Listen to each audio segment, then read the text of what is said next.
procesos metodológicos para proyectos innovadores. El día de hoy vamos a estar hablando sobre marco lógico. Marco lógico es una metodología de planeación muy utilizada en proyectos de cooperación internacional que resume de forma clara en una sola matriz las características principales de un proyecto, desde el diseño e identificación, cuál es el problema, la definición, qué debemos hacer, la valoración, cómo debemos hacerlo, la ejecución y supervisión, lo estamos haciendo bien, hasta la evaluación, lo hemos logrado. La metodología general ajustada es una aplicación informativa que sigue un orden lógico para el registro de la información más relevante, resultado del proceso de formulación y estructuración de proyectos de inversión pública. Su sustento conceptual se basa en una parte de la metodología del marco lógico, pero lo que toma relevancia para este curso comprender a grandes rasgos su aplicación. Dentro de la metodología de marco lógico presentamos 6 grandes procesos que se deben realizar para tenerse presente dentro del proceso de construcción de esas alternativas y de esos resultados de análisis que buscamos. Es por eso que los proyectos de inversión de la mano de la metodología de marco lógico presentan una estructura para llegar al resultado ideal, donde pasamos por análisis de problemas, luego análisis de involucrados, tercero un análisis de objetivo, cuarto y quinto un análisis de alternativas y preparación y evaluación de alternativas, para por último llegar a una matriz de marco lógico, que es el resumen de toda la información que se vino recopilando y construyendo durante el marco lógico. Con respecto a esto, tenemos también que antes de iniciar el proceso de árbol o el análisis del árbol de problemas, tenemos que identificar una temática de trabajo. El momento en que identificamos esa temática de trabajo, realizamos un proceso, por segundo lado, un proceso de lluvia de problemas, el cual buscamos establecer relaciones de causalidad entre esos problemas para generar nodos de interacción y posteriormente validarlo a través de un árbol de problemas y que éste de igual forma se convierta y construya el árbol de objetivos. El árbol de problemas en general en esta técnica permite organizar la información haciendo uso de un modelo de relaciones causales que adopta la forma de árbol, es decir, que es una representación gráfica que ayuda a identificar y organizar las causas y efectos de un problema, presentando una síntesis de las principales variables que intervienen en la situación problemática. El problema central se asimila con el tronco de un árbol, las causas con las raíces y el follaje con los efectos. La lógica del diagrama indica que cada elemento del árbol es consecuencia de aquellos que aparecen debajo de él. Esto refleja la interrelación entre causas y efectos, por lo que mediante la técnica se puede identificar el problema, las causas que lo generan, los efectos que produce. Este proceso se repite para tener clara la causalidad entre los diferentes niveles de árbol, hasta tener una versión que refleje la situación actual. Asimismo, en la presente imagen podemos ver las causas, las cuales se pueden dividir en causas directas y en causas indirectas. Las causas directas son las acciones o hechos concretos que generan o dan origen al problema central. Aparecen en la estructura del árbol en el primer nivel, inmediatamente abajo del problema central. Y las causas indirectas son acciones o hechos que dan origen a las causas directas y que se encuentran a partir del segundo nivel, justamente debajo de las causas directas del árbol problema. De igual forma, en la parte superior encontramos los efectos. Los efectos pueden ser efectos directos, consecuencia que generan las acciones o las situaciones negativas identificadas como problema central. Se deben registrar los efectos que se encuentran directamente asociados al problema y que se ubican en el nivel inmediatamente superior. Y posteriormente los efectos indirectos, que corresponden a situaciones negativas generadas por los efectos directos. Se ubican a partir del nivel inmediatamente superior de los efectos indirectos. Teniendo en cuenta esto, posteriormente seguimos análisis de involucrados. El análisis de involucrados es donde buscamos entender que los participantes de un proyecto son todas las personas, grupos y organizaciones que están relacionados tanto en el problema identificado como en la ejecución de acciones que deriven de su posible solución. Normalmente, los participantes se encuentran en el área de estudio de proyectos y pueden reflejar posiciones a favor o en contra según los intereses y expectativas de las que se espera podría suceder de llegar a concretarse el mismo. Identificar desde el inicio el papel que pueden desempeñar cada uno de ellos es fundamental, principalmente si se considera que pueden establecerse actividades cuando se defina la alternativa de solución, tendiente a minimizar los efectos negativos o a potenciar los efectos positivos de sus actuaciones. Para la identificación de participantes se debe elaborar un registro de las personas o entidades relacionadas con el proyecto, describiendo a la entidad a la que pertenece cada actor, sus intereses y expectativas frente al problema, y la posición puede asumir dentro de las siguientes categorías. Primero, beneficiario son aquellos individuos u organizaciones que recibirán directa o indirectamente los beneficios de la intervención que se propongan realizar a través del proyecto. Segundo, cooperante, todas aquellas personas o entidades que puedan vincularse aportando recursos de diferente tipo, ya sea en dinero o en especie, para el desarrollo de dichas intervenciones. Tercero, oponente, aquellas personas, grupos de individuos u organizaciones que, dado el inconformismo frente a las posibles intervenciones del proyecto, puedan llegar a obstaculizar el logro de los objetivos previstos. Cuarto, perjudicado, personas, grupos de individuos u organizaciones que podrían llegar a disminuir su calidad de vida o bienestar como consecuencia del proyecto. El registro de los participantes se completa con la contribución que el actor clasificado en las categorías de cooperante o beneficiado pueden realizar en el futuro, atendiendo los antecedentes que rodean el problema y la posición que ha asumido en experiencias similares, donde se ha puesto en evidencia su aporte e influencia en las decisiones adoptadas.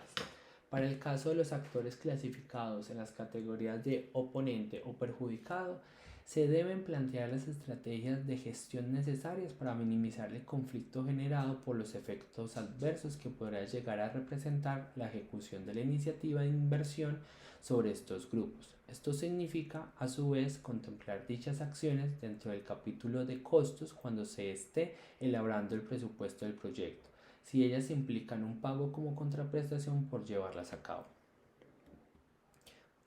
Por tercero, tenemos análisis de objetivos. En el análisis de objetivos se busca formular y ordenar los objetivos según el análisis de problemas que se realizó anteriormente a través de la metodología de árbol de problemas. En el análisis de objetivos podemos ver diferentes partes. Primero de ellos, fin. Fin es porque el proyecto es importante para el beneficiario y la sociedad. El fin de un proyecto es una descripción de la solución a problemas de nivel superior e importancia nacional, sectorial o regional que se han diagnosticado. Si, por ejemplo, el problema principal en el sector de salud es una alta tasa de mortalidad materna e infantil en la población de menores ingresos, el fin sería reducir la tasa de mortalidad materna e infantil en esta población. El fin representa un objetivo de desarrollo que generalmente obedece a un nivel estratégico, políticas de desarrollo, es decir, ayuda a establecer el contexto en el cual el proyecto encaja y describe el impacto a largo plazo el cual el proyecto se espera va a contribuir. Deben enfatizarse dos cosas acerca del fin. Primero, no implica que el proyecto en sí mismo será suficiente para lograr el fin. Es suficiente que el proyecto contribuya de manera significativa al logro del fin. Segundo, la definición del fin no implica que se logrará poco después de que el proyecto esté en funcionamiento. Es un fin a largo plazo el cual contribuirá a la operación del proyecto. Diversos proyectos o medidas pueden contribuir a la solución de problemas que han sido identificados, pero es improbable que un proyecto en sí mismo resuelva el problema o problemas. Segundo, tenemos propósito. ¿Por qué el proyecto es necesario para los beneficiarios? El propósito describe el efecto directo, cambios de comportamiento o resultados esperados al final del periodo de ejecución. Es el cambio que fomentará el proyecto. Es una hipótesis sobre lo que debería ocurrir a consecuencia de producir y utilizar los componentes. El título del proyecto debe surgir directamente de la definición del propósito. La matriz de marco lógico requiere que cada proyecto tenga solamente un propósito. La razón de ello es claridad. Si existe más de un propósito, hay ambigüedad. Dado que es una hipótesis, es importante reconocer que el logro de propósitos del proyecto está fuera de control de la gerencia de proyectos o del ejecutor.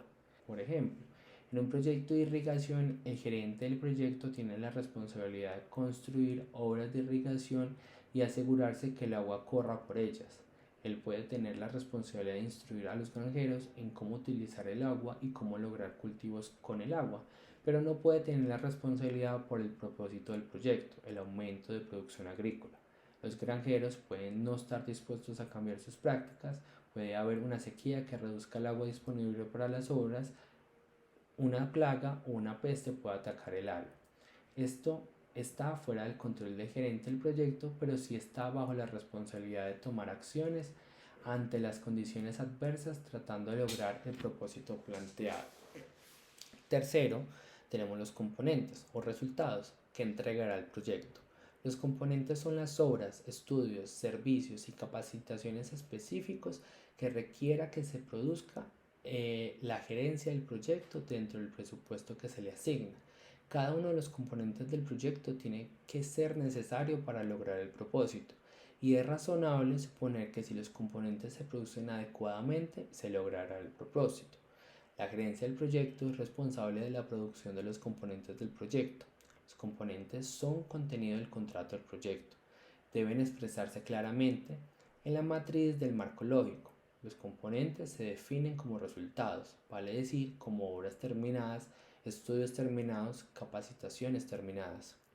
Por último, tenemos actividades. ¿Qué se hará? Las actividades son aquellas que el ejecutor tiene que llevar a cabo para producir cada componente e implican la utilización de recursos. Es importante elaborar una lista detallada de actividades debido a que es el punto de partida del plan de ejecución, las cuales deben estar en orden cronológico y agrupadas por componente. Sin embargo, la matriz no debe incluir todas las actividades. Se sugiere presentar separadamente el detalle de acciones con sus tiempos y sus recursos, de tal manera que la ejecución se vincula en forma directa con el diseño del proyecto. Posteriormente tenemos el análisis de alternativas y la preparación de la evaluación de las alternativas.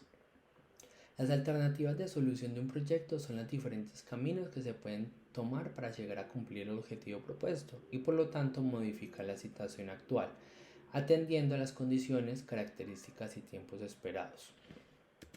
Para el análisis de alternativa se puede considerar los siguientes pasos. Primero, excluir los objetivos no alcanzables o realizables. Es decir, analizar todos los objetivos establecidos y desechar los que no sean posibles de realizar o los que no sean deseables en el momento. Segundo, definir acciones que permitan lograr los medios. Se especifican actividades que permitan lograr los objetivos definidos como medios para separar el problema. Puede realizarse mediante lluvia de ideas de actividades o propuestas concretas cuando se conozcan a fondo el tema y el diagnóstico que plantea el tipo de actividades u otra metodología similar. Tercero, establecer las alternativas posibles, es decir, de acuerdo con los medios y las acciones definidas, se organizan las alternativas posibles para realizar el análisis de la selección o combinación para la definición de alternativas del proyecto. Con la lista que resulta luego de clasificar las acciones entre complementarias y excluyentes por cada objetivo, se emplea la técnica denominada embudo de selecciones. También se puede aplicar una matriz DOFA, debilidades, oportunidades, fortalezas y amenazas, para decantar la lista de acciones que se han conformando, eliminando aquellas que sin la necesidad de estudio riguroso se pueden dar por descontadas mediante el juicio de expertos o por el simple sentido común, dado que demuestran ser inviables técnicamente o incumplen la normatividad vigente, entre otras cosas. Posteriormente se procede a combinar las opciones disponibles para todos los objetivos, con la cual se alcanzan diferentes configuraciones de alternativas que podrán prepararse y evaluarse.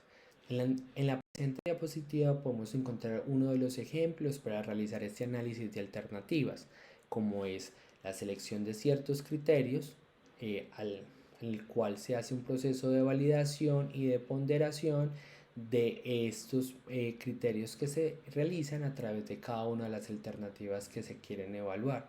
De esta forma, se realiza un proceso de retribución a través de los criterios, entendiendo cuál de estos tiene un mayor valor y de esta forma seleccionar la alternativa que mayor resultado genera.